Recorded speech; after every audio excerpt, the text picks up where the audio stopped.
You have to be creative. You have to be on top of things, and you have to, like I said, if somebody wants something to look a certain way, but they don't have the budget, you really kind of have to figure out how to do it for them, because it's going to be worth it for you in the end, also, not just for them.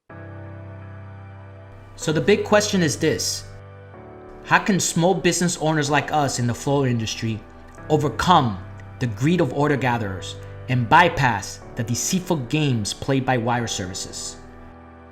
How do we market, sell, and deliver flowers online so we may break free from these antiquated practices and earn our freedom? Those are some of the questions we will answer on this podcast. I'm Joe Vega.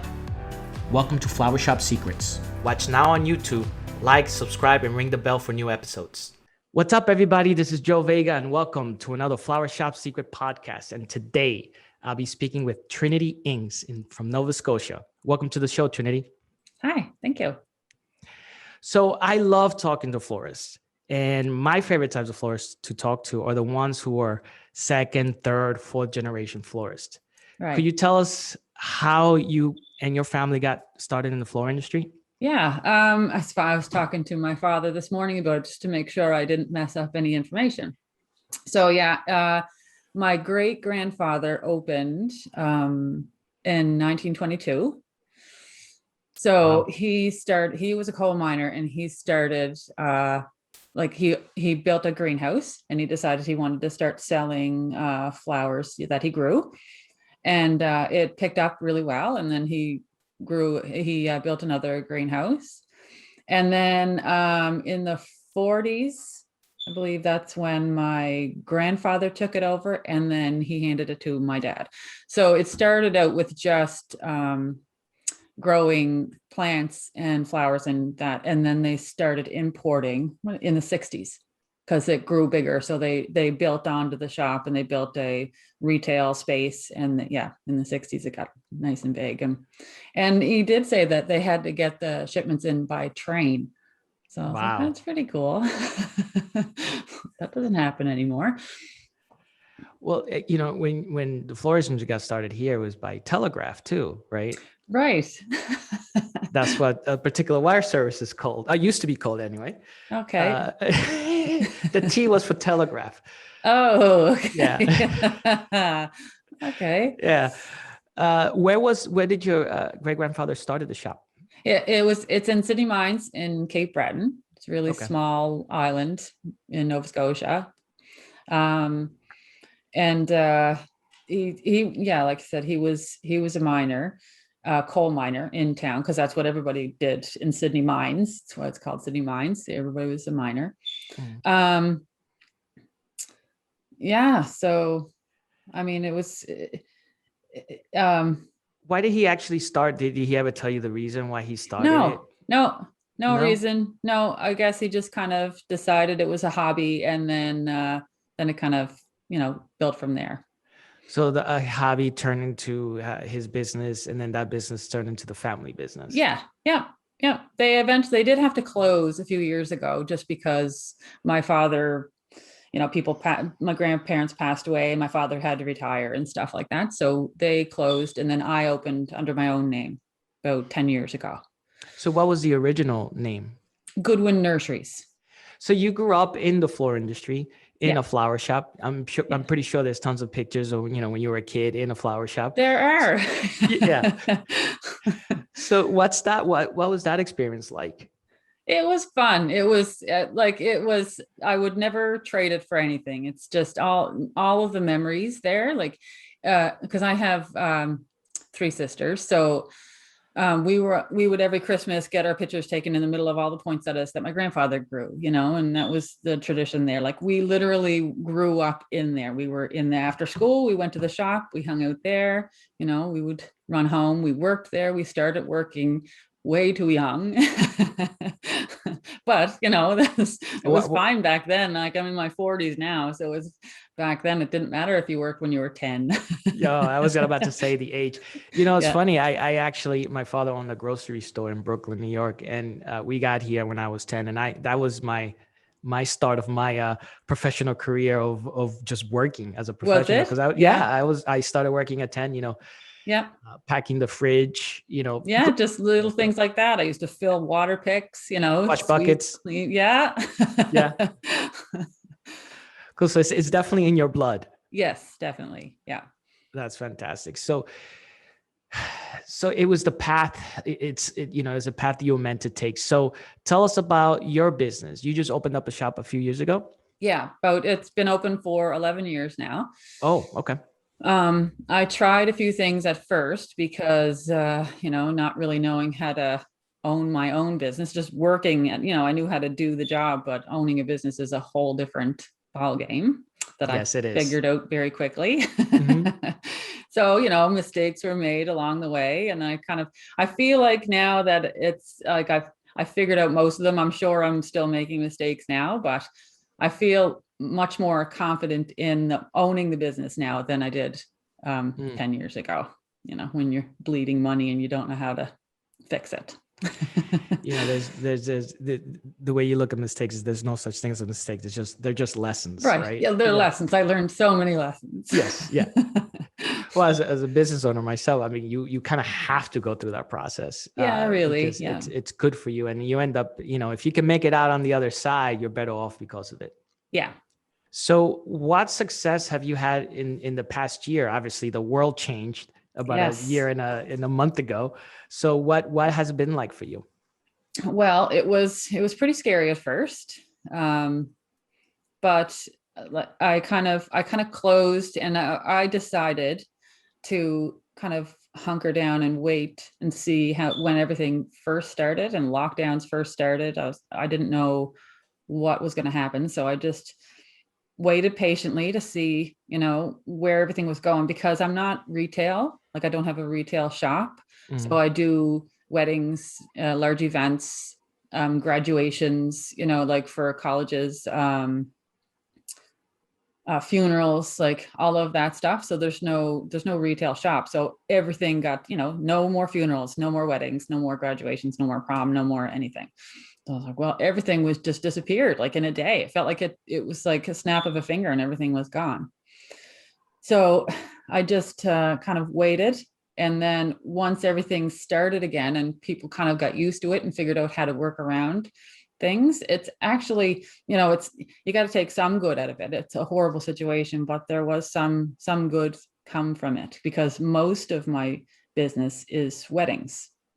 Mm. So they kind of shifted a little bit in their priorities, like people who are getting married. They kind of decided, okay, now it's more important to get married rather than showing 500 people, a good time.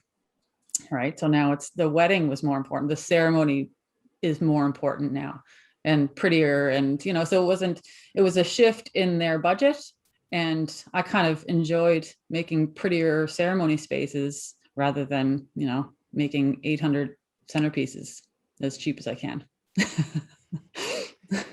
So did you obviously your business, I mean, everyone's business pretty much changed, but especially for a flower shop who primarily does events and weddings, like Yeah. they got affected the most. Usually each year I have about 100-ish, between 100 140 weddings.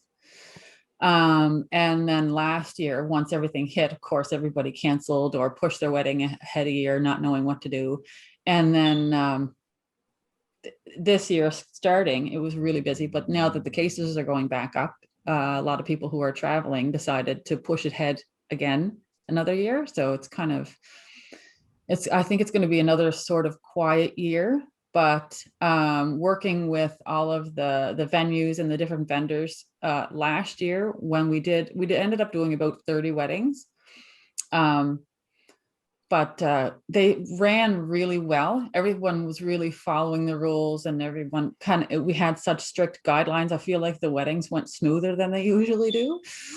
So I'm hoping this year is kind of going to be the same. And now that we're less afraid of how everything is going to run, and the brides and the grooms are less nervous of, oh my God, people have to wear masks and whatever. I think it's going to run a lot smoother. I'm trying to tell all my couples that, like, don't be nervous. I think it's gonna go really well. Do you find that they're more nervous now than before? Yes. It sounds like by not having an actual retail location, it prepared you. You were a lot more adaptable to the to the times. Yep, I think so. And now I'm working on a new website. Someone is working on it for me. I don't know how to do it. So, yeah, I got a new website and she's fixing my logo. And I kind of really looked at the business. It kind of gave you time to look at your business too when you have all of this spare time. And it gave me some time to realize what I want the business to be. So I'm hopefully moving in that direction. I think that I am. So it's a lot less retail, but I like it. I like not having to have staff, stay in the shop and be worrying about like daily orders and stuff like that through all of this. So earlier you mentioned your father, your great grandfather, and then your grandfather, and your father's greenhouses. Right. Do you find that people resonate more with the use of local products native to the area? Yeah. And that's something else I'm looking into this year. It's hard because we have such a short growing season. There's not much we can get locally. And really, we can only get it for a couple months a year. So during the winter, you're forced to ship things. Most of it comes from Ontario. But there are a few people that are growing locally. I may have to drive a few hours here and there during the summer, but I feel like it'll be worth it. And now that my father is retired, he got a greenhouse. He built a little greenhouse last year. So now he's growing stuff that he knows that I can cut and use in weddings and stuff like that. And we live on the same block. So I just run over Dad's in the morning and cut a bunch of fresh stock and run to the shop. It's great. Oh, that's convenient. Yeah. Yeah. Have you ever done like foraging? All the time. Yeah. Yes, Oh, I so have a pair of boots that I uh, wear and I walk through the woods and I eyeball everywhere I'm going. I'm just back and forth. What kind of tree is that? What branches and whatever. so it seems like you got a pretty good thing going on with your father growing Yeah. things in the backyard and forest. So do you manage to deal a lot with wholesalers, or do you rely, like, what's your priority? First is Dad's house, right? Yeah. Like, Yeah. walk Yeah. me through that. Like, what is the priority of, like, if there was an assembly line, how would you like prioritize that? Yeah, so first run over to see what Dad's got. And then he also knows a few people that grow some stuff. So he sometimes, if he doesn't have it, he cuts more. And there are a few ladies locally that will drop a few things off, like peonies, because the peony season is so short. So they drop off buckets of peonies. So I'm able to use like 50, 60 blooms that somebody cut locally. It's really great. So yeah, Dad's, and then the ladies who drop off the stuff to my shop, and then the wholesalers, because I need those staples. You need the staple greenery and stuff like that. And then foraging. I always forage. Do you feel like you're getting more business because you forage? Sometimes, yeah. Yeah. It makes it more interesting. So then when I do, like, when I do have some photos and stuff of stuff that I did, it's not something that can be duplicated because it was that month. This flower was fantastic. I found it, a mile down the road, and it can't be something that's copied. And how do the brides and how do customers feel about the fact that you just went around the block and picked up some flowers? Like, how does that work? Like, I'm wait, I not. paid for this? Yeah, exactly. I could have. I don't know. Is there a sense to that, or? Well, like, say if a bride likes a certain color of something, like, I will make sure I get the staple stuff. Like, they want eucalyptus or they want a certain variety of something. Like, I'll make sure I have that, but it's the little add-ons. And especially if I have, like I said, especially if I have to make a larger structure for their ceremony or something, I do tend to walk out of the woods, even close by, with a large pile of branches on my shoulder. There was one bride, just this past year, she had a small ceremony and she had this moon shape kind of built. And I was like, okay, but she, I'm also working with budgets. So a lot of them do appreciate that. I'm like, okay, I can do this, but some of it's going to be from the woods. And they're fine with that. So one girl, she got married like right in the woods. And I just built this big moon shape for her. But the back, I knew there was going to be some photos taken of the back of it, but I mean, it got quite expensive because it was really large. So once I was done with the staples, we had roses and eucalyptus and everything else in there.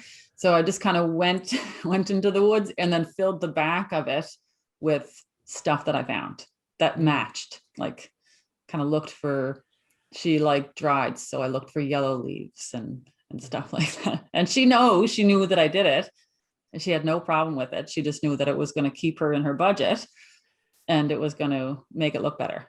It sounds like it seems to me like you have a very adaptive model, to deal with market demands, Yes.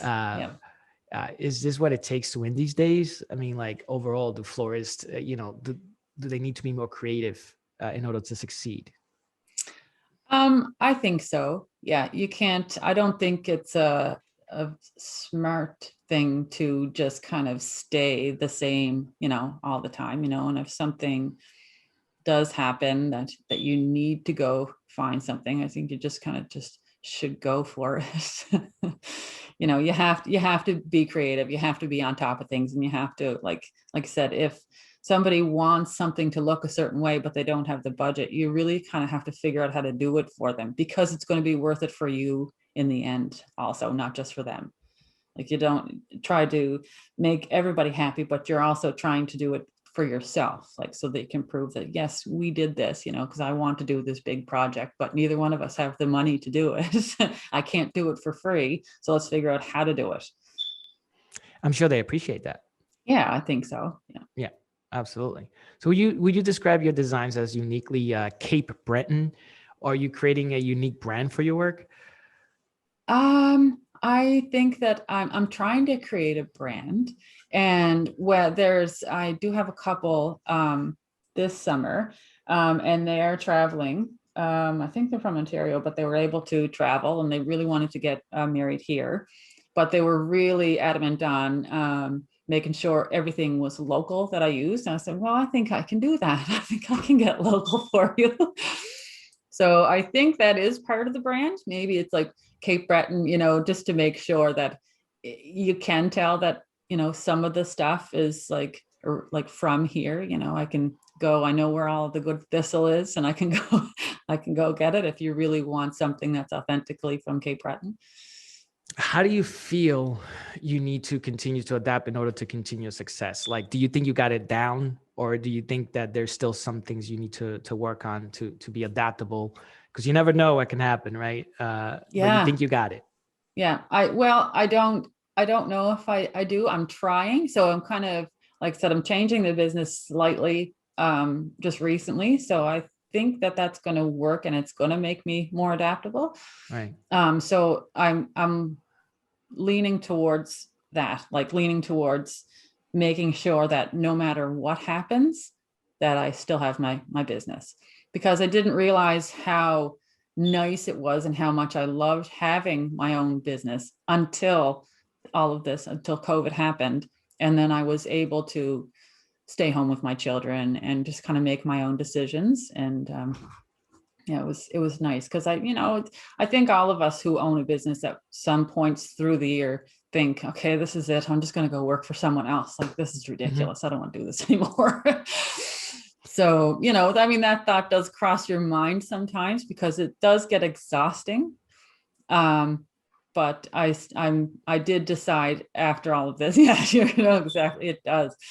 But I did decide that I was like, okay, no, I'm going to put more effort into making sure that I can keep my business. And that's just making sure, like, financially and everything is set up better, so that, like, whatever happens, because we don't know, that it's just going to stay where it is.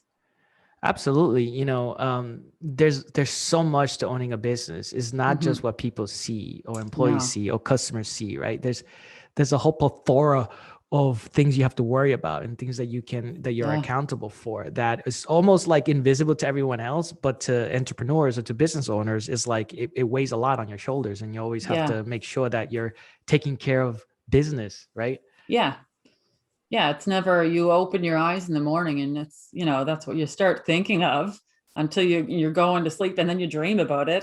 It's just something that never goes away, Oh right? yeah, it's called, you ruminate, like you Yeah. just constantly are thinking about it, and then when you have a problem, you sort of like I don't know about you, but I sort of like fall in love with the problem, and I'm Yeah. like, I gotta figure this out, and all of a sudden, all my attention, I could be having dinner or I could be watching TV, and it's just I'm thinking about it, like it's Yep. just until I solve it, and then it's like next.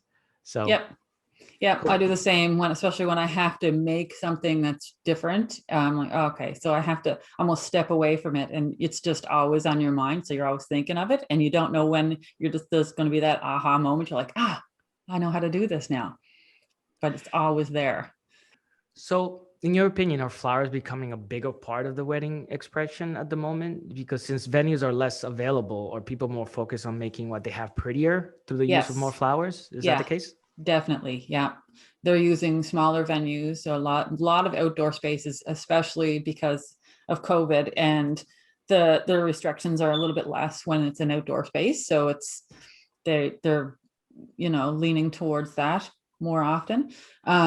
Yeah, they definitely are, because now that the venues are smaller, so they're really filling them with flowers, and they're telling me that they're like, okay, this is the flowers are what I want, the most. So let's, what can we do? And this is my budget. And what can we do with this? But yeah, they're making larger arbors, and just filling the rooms with flowers, like, and along the tables. And there are a lot of people are doing like family style, like dinners and stuff now, rather than like big round tables. Mm. And they're just like filling them with flowers and greenery along the center. So it's really pretty. I'm just loving all of it, because I'm benefiting a little bit, because they want this pretty space, and I'm able to do this for them now, rather than, like I said, making 50, how many centerpieces can I get, and this is how much money I have, and we're just kind of really trying to stretch the budget, which I don't mind either, but it doesn't look as nice as if you're putting all of that money into like one large table. How should florists look at these events differently? Because you're definitely looking at it differently. This sounds like a new motion. Yeah, yeah, I'm really loving it, and I don't know what the other florists think of it, but I love it, because like I said, there's a massive shift in their budget, and their floral budget really didn't change, but Mm. it's just shifted so that I can, I'm making beautiful focal points, whereas they couldn't do that before, because they're feeding 300 people, and so it's a big shift. Okay. And in terms of brides, like, Yeah. are they coming in now asking different questions, or do they have different concerns, or is it the same, or are they all just safety questions, and or how has that changed? How's that process changed for you? Well, most of my meetings and everything now are like over the phone, the Mm, majority of them now, mm, rather than, in person. I prefer to meet people in person, but I know that, that's just not a possibility a lot of the time, especially now. mm. But most of their concerns really don't have much to do with me. They're concerned about the venue and how many people they're allowed to have in, and so that conversation always comes up. So I try to, like, I do know a bit about each of the venues around here, and I can kind of give them advice. So that's nice to have that knowledge. I know most of the other wedding vendors, so I'm like, okay, well, this girl can do this for you, and that's, I sometimes recommend a wedding planner, because they're very well versed in all of the restrictions, and they can kind of take care of that and just instruct them. So most of their concerns don't really have much to do with me, other than having to give me numbers, like, of how many tables there will be. But So it sounds like you're acting more of as a guide now, right? yeah. Has more flowers driven the request for more variety on different design? Is this a design opportunity or a supply chain opportunity? Design opportunity. Design opportunity all the way, Yeah, right? yeah, yeah, Yeah, you would think so. I mean, obviously you're starting, it's like getting a blank canvas every single time, right? yeah. Yeah, it is. And it's nice. Like I said, with their shift in their priorities in their wedding, I'm gonna say more than half of my couples are just giving me full reign. They're just saying, do whatever you think. I like your stuff. So give, they won't even give me like a color palette a lot of the time. They're like, this is what we're wearing. Now just make something pretty. I'm like, okay, great. As a creative, there aren't any, there's no such better words, right? Like do whatever you want is the No, best it's type of, amazing. yeah, absolutely. You Everything know, always turns out nicer that way. And I kind of try to tell them that. I was like, when you give me specific instructions, I feel like you've got this idea and I'm not going to be able to execute it exactly the way you have it pictured in your head. But if you say, just do what you want to do, don't make it too big, then that's all right, sure. so yeah, every creative loves to work with people who just gives them the freedom, right? Yeah. It's all about that, right? Yeah. And then there's the other side of it. Like you ever get someone, you ever, just mumble beneath your breath and be like, well, why did you hire me if you're going to tell me exactly what to do Yeah. step by step, right? Does that happen? Yeah. Yeah. That's the tough part. I'm thinking Those to are the tough myself, customers. why do you need me if you're giving me such strict instructions? What's the point? And then at the end of the strict instructions, like, but do whatever you think. I'm like, no, I can't now. What exciting new things are coming up for you and your business? So I know that the weddings that people are still pushing their dates ahead every day. I think I talked to one more bride that she's like, well, I'm sorry, we have to move it. I completely understand. That's no problem. But it is getting busier this year with the wedding. So they'll start in about a month. They get really heavy. So right now I'm kind of like training some new staff, and that's kind of exciting because there's that one girl that's been working for me for years, a million years. But I do have some new staff, so that's fun. I like having new people to show how to do stuff Right. the way I like. Awesome. So Trinity Inks Yes. from Nova Scotia. How can people find your business and how can they learn more about you? You can email me Trinity's Florals at hotmail.com or visit my Instagram page, just Trinity's Florals. And there's like a link to my email on there as well, or you can message me that way. That's great. Trinity, Yeah. Thank you for being on the show. Thank you very much. All right. We want to help your business bloom. Check out more episodes of Flower Shop Secrets. Watch now on YouTube, like, subscribe, and ring the bell for new episodes.